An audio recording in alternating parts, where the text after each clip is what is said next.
When you were visiting him in his room to change the light bulbs, did you see that there was some art thing on his walls or somewhere, or did you have a clue? Yes.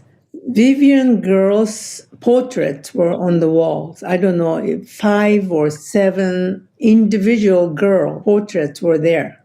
Mm-hmm. But you must remember, this room has never been painted, never been cleaned. So it was dark and almost black. The 7 Vivian Girls, whose portraits Henry Darger hung on his wall, are the heroines of his 15,000-page novel, In the Realms of the Unreal.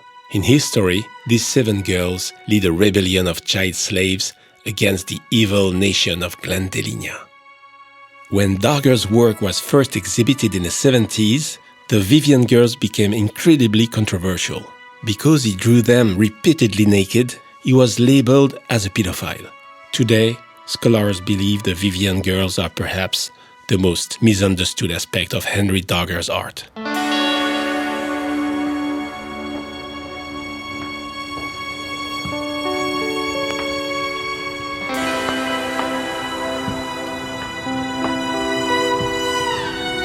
My name is Philippe Cohen Solal, and you're listening to the 4th episode of Outsider, the amazing story of Henry Darger.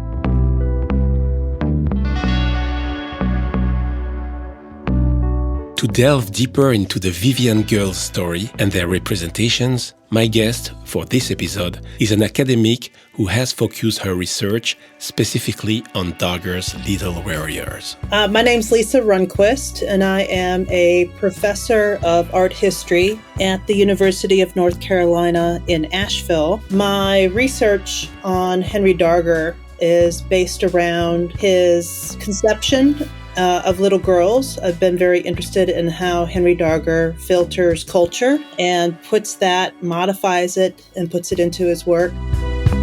Come back, my boy, back I say.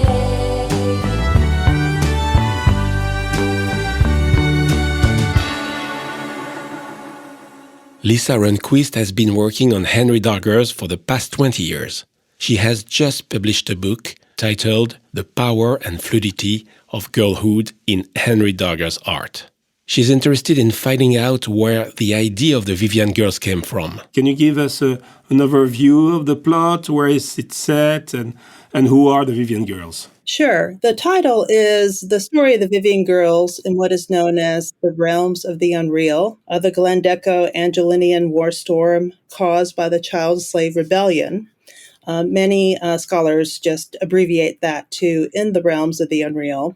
Darger began to write this around 1911 and continued it through the rest of his life, probably up until about 1971, and he passed away in 73, I believe. It's about 15,000 plus pages of a story of the Vivian Girls and a whole army of Christian crusaders that fight against an army of what are kind of godless, satanic nations. And so it's nations that are under Angelinia that are the Christian side, and then Glandelinia are their foes. And the Glandelinians practice slavery. And so they have enslaved all the indigenous little girls on this unnamed planet. The Vivian Girls are the key to the insurrection and the saving of this planet and all of these girls. So there are 7 Vivian Girls, and they are the main protagonists of the story. We already know that Henry Darger was inspired by popular culture, but Leisa Rundquist takes this analysis a step further. Visually, the Vivian Girls initially came from photographs that were reproduced in magazines and in the newspaper. And then he gradually transitioned into using linear representations or linear drawings of little girls that are from comic strips and comic books and fashion advertisements. So he gleaned his imagery from popular culture sources. And what I've been interested in my book is also where he gleaned the examples of these girls in terms of their sense of virtue and humility, also self-sacrifice. The little girls are everywhere. They are the victims, they're the heroines, they're the crusaders. Darger even refers to them as martyrs.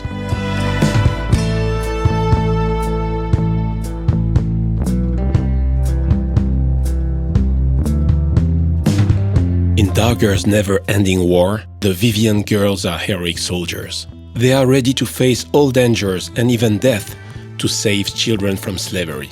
Even though they are only around 7 or 9 years old, they seem to defeat all of their opponents, even when faced with armies of men.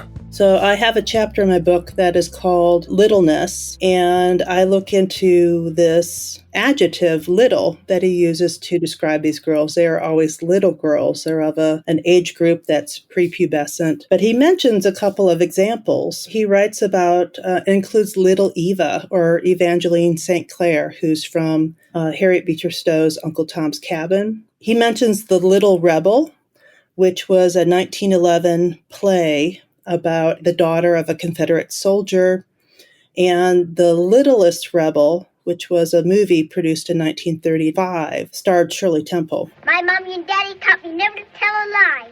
Who are you? I'm a Confederate. So you're a little rebel, eh? Your daddy a soldier? He's the best soldier in the whole world. And it's really acknowledged as the moment when her career takes off. Darger had 3 different books about Shirley Temple. He had a fan club photo of Shirley Temple. And scholars really acknowledge that Temple was the face of childhood in the 1930s, in this point where Darger is really working on his own book project and, visual project. The other little character that Darger references is the Little Flower of Christ, or Saint Therese of Lisieux, who was canonized in 1925. He features her in one of his artworks where she is in the background. It's an actual holy card that he's traced. With that holy card, there's a pendant piece that is the Sacred Heart of Jesus holy card. And before them is unfolding a story about the Vivian Girls and their desire to sacrifice something for their enemy. So I looked into those 3 examples and what they could provide for Darger and how he either writes about them or he uses them visually in his work. And interestingly, all those 3 examples, the Little Rebel, Little Eva, and Little Flower of Christ, all 3 of those either real individuals or fictitious individuals, the mother of those girls dies when the girls are a very young age. And so there's something there about the orphan child, the motherless child, that I think also relates directly to Darger's own personal story that I think he, of course, affiliated with. Can a boy forget his mother's prayer when he has wandered God knows where? It's down the path of death and shame, but mother's prayers are heard the same. One of the reasons Henry Darger has received so much criticism over the years is because child nudity and graphic violence are both very much present in his artwork. For that, he was called a paedophile, or even worse. Art critic John McGregor famously said about Darger that he had the mind of a serial killer. In a way, the Vivian Girls have always been kind of controversial because of what was perceived as sexual innuendos in Darger's work, but I don't remember seeing any representation of sexuality in his work. So why does sexuality come to mind when we look at his work? I think because anytime we see nudity or nakedness, I think we have this inclination to associate that with sexuality or sex, acts of sex. And nakedness can mean all kinds of things. So in art history, we talk about heroic nudity, for example. And you think about Michelangelo's statue of David as a heroic nude. Nudity could be conceived in more of a way that you think of as nakedness, which has a connotation of vulnerability. And sometimes slaves are shown naked in different cultures and in their representations of that. it also could reflect innocence, especially with children. There are all kinds of photographers that have photographed their children nude, and that's been perceived as a sign of innocence. Being without clothing, being naked or nude, and however you might frame that, it's ambiguous. It's read by context. So I think to look at Darger's little girls as possibly being innocents, which is what he refers to them as in his writing. He refers to them as holy and innocent, that you could also read the nakedness of them as about that Garden of Eden kind of innocence, before the fall, before having sin, that he could be representing them as innocent by their nakedness. Lemonade stands everywhere, cracker jack bands fill the air, and there you are, happy landing on a chocolate bar. Perceived sexuality in Darger's work could also come directly from his source material. The sexualization of young girls is everywhere in popular culture around the time Darger is creating his artwork. Advertisements, magazines, comics, movies, everywhere he draws inspiration from, they are sexualized representation of young girls. Shirley Temple, one of his main inspirations, was no exception.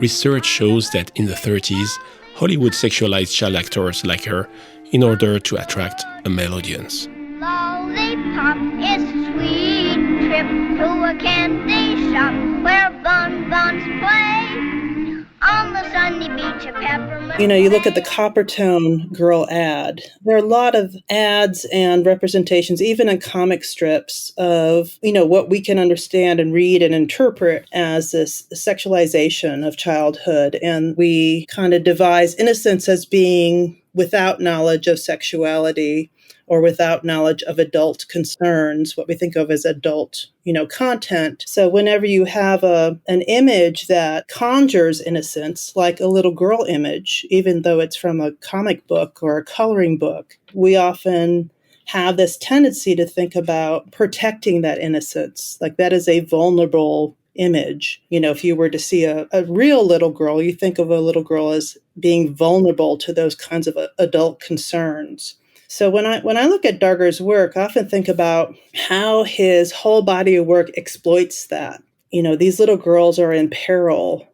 These little girls are under threat of being killed, and many are in his story, killed, really savagely. And that, Darger's written over 15,000 pages of this story. What better of a way to grab the attention of a reader, even if this reader is imagined, by threatening all that is held to be innocent and holy and dear, so that the little girl is a perfect vehicle for keeping the story going. We sigh for the child slaves, dread the pains of the new.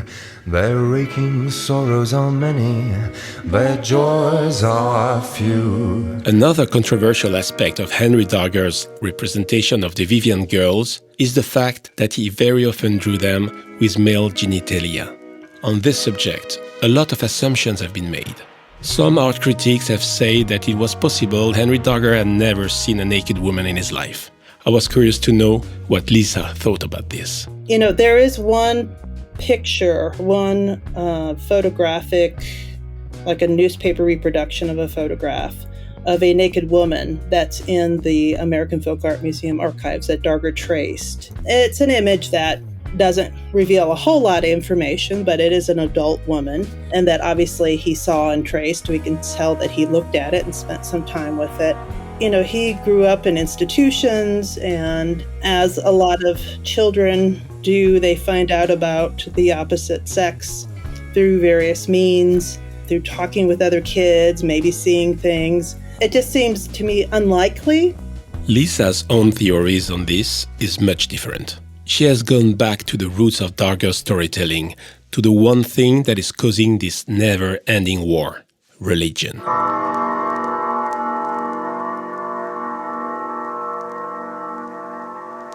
I have a whole chapter about the intersex characteristics of the Vivian Girls. And so I took it into a different direction. One of the things that I bring up is that Darger tends to draw girls with male genitalia in moments when the girls are fighting and running and fleeing. And I went into thinking about Catholic stories and Catholic folklore and Catholic Vedas, the lives of saints, and especially since he refers to them as martyrs and being saintly. And so the Vivian Girls in particular.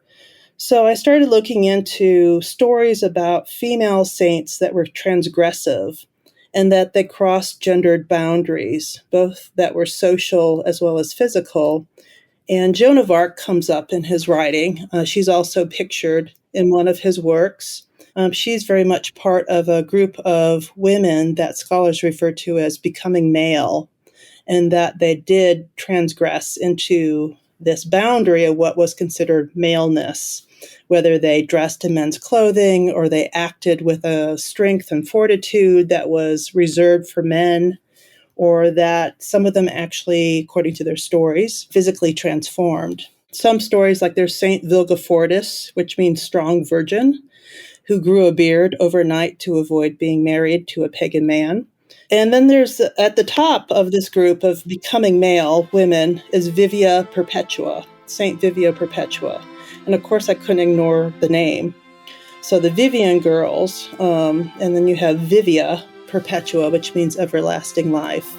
But Vivia Perpetua, as one of her many dreams that she had, the last dream she had before she was martyred in a Colosseum in North Africa, was that she transformed into a man, that she physically became a man. She had a dream that she was to enter the Colosseum, and as was customary for gladiators, they would strip them down as a way of showing more of the athleticism of the body, and that she was stripped down. And this is written in her Vita, in her life story, that she looked down and became a man. And that was her way of going into battle. Scholars equate that, and theologians equate that, to her becoming one with Christ, and that Vivia Perpetua is seen as kind of one of the few women that is perceived as having Christ-like fortitude. She died in that Colosseum, and so she was martyred there. The Vivian Girls are these little girls. They become that vehicle in Darger's story of that martyr, that saint, the self-sacrificing type, the virtuous type. And he holds them to such a high esteem that, to me, there is a whole heritage and a whole history of stories about female saints that are transgressive, and that could this possibly be a model for his girls?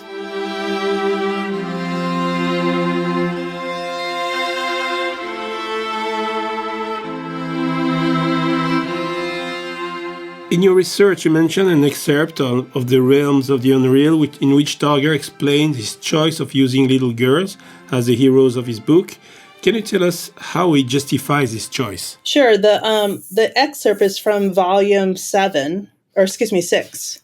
And it's one of those introductions where he speaks to a quote unquote dear reader. So it's an introduction that's explanatory.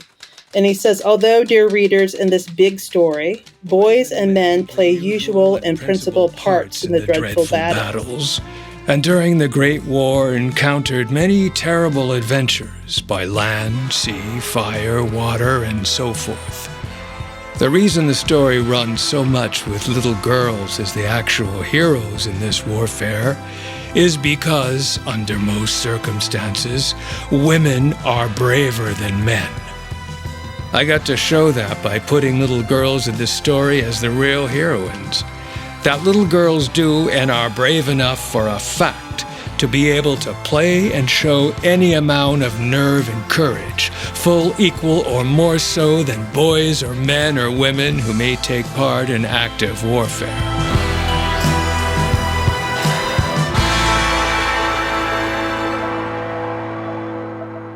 I wonder if art critics would have been so shocked by the images created by Henry Darger if his main protagonist had not been little girls.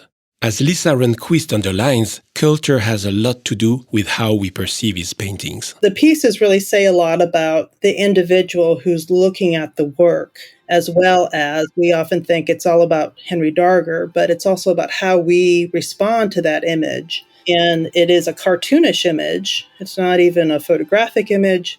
So it's in many ways detached or departs from reality by its cartoonish nature, but we still feel some emotional, it still triggers something in us psychologically or emotionally. And I think if it was violence of men upon men, it would be different. But it's violence of adult men upon small girls, little girls that are, according to him, ages like 6, 7 through age 9 or so. And so our association with that is more intense, and that the images are really graphic. They are and they're not. I mean, they are stylized in their graphic quality. Like he would trace anatomical parts, maybe from some kind of medical textbook or pamphlet that he had from his work as a hospital janitor. And but they are eviscerated and they're crucified and they're strangled. And if you read the text, the descriptions are quite graphic about these little girls being killed. And often the little girls will shout out, "I see God," before they expire, which is really interesting that he reinforces this kind of martyr image about them. But they are killed in similar ways as martyrs are. When you read martyr stories and their eyes are poked out or they're skinned alive, or, they have these terrible, terrible stories of how the martyrs are killed. And it seems like Darger is recreating or reenacting a lot of those martyrdoms kind of exponentially by thousands of children that are killed in this way, or, their bodies are heaped up. They litter the whole landscape. And we look at this and it's horrific because it seems senseless. It is also very possible that Henry Darger was replaying his own trauma in his art. Biographers like Jim L.H. have noted that the different tortures inflicted on children in his art are similar to those he might have witnessed at the Lincoln Asylum, where children were beaten and strangled. I'm sure there's trauma. There could be something that he is pushing down, that he is working through possibly about his own life. I think he's, reading these stories about martyrs and hearing about them in the Catholic schools that he's in. He often talks about having conversations with nuns. A lot of these martyr stories are used as, morality tales to scare kids, I think. And he is, just really aware of all of the stories in the daily news of kids that are being abducted and that have been murdered. And I think he's absorbing all that. I think all those things come in together in his work in a way that is complex and difficult to just kind of pull apart.